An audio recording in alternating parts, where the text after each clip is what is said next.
밤이 되었어요. 아우는 자기 볕단을 덜어 형님 창고에 옮겨 놓았어요.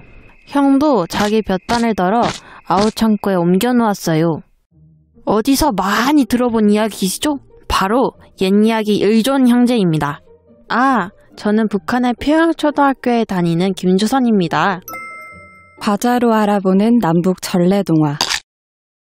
전래동화는 사회의 문화적 가치와 풍속, 규범 등을 담은 민간설화가 시대에 따라 더해지고 섞이며 이어져 내려온 이야기입니다. 한반도를 타고 함께 내려오던 전래동화는 분단과 함께 건널 수 없는 경계가 생겼습니다. 그 후 북한에는 사회주의 체제가 자리 잡았고 남한에는 자유주의 체제가 자리 잡았습니다. 그렇다면 무엇이 가장 달라졌을까요? 가장 두드러지는 차이는 화자입니다. 남한에서는 옛날 옛적애와 같은 표현을 넣어 언제적인지 모를 이야기를 들려주는 것 같은 형식을 취하고 있습니다. 북한에서는 지도자에 대한 친밀감을 높이기 위해 위대한 김일성 대원수님께서 친히 들려주신 이야기라는 설명으로 시작하는데요. 사회적 가치가 달라짐에 따라 전하는 화자도 변화하였습니다. 이렇게 구전되는 전래동화는 다채로움을 위하여 대부분 다양하고 많은 등장인물들이 출연합니다.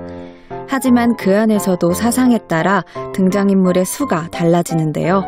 남한에서는 자유주의 사상에 따라 개인을 중요하게 생각하기 때문에 주로 한두 명이나 세네 명이 등장하는 전래동화가 많습니다. 이에 비해 북한에서는 사회주의의 영향으로 집단주의 문화가 발달했는데요. 따라서 공동체에 대해 이야기하려다 보니 남한에 비해 등장인물이 많은 편입니다.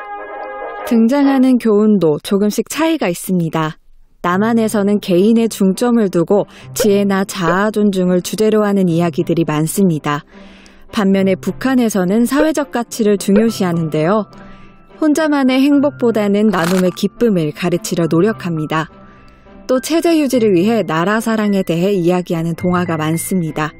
그런데 여기 보이는 이 과자들이 모두 쌀로 만들어졌듯 같은 재료에서 출발한 남북 전래동화는 아직 비슷한 이야기가 많습니다.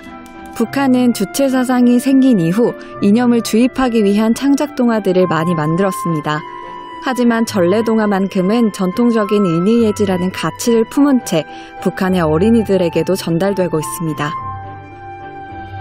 일본 유학자 호슈는 다름을 인식했을 때 진정으로 상대를 이해할 수 있다고 했습니다.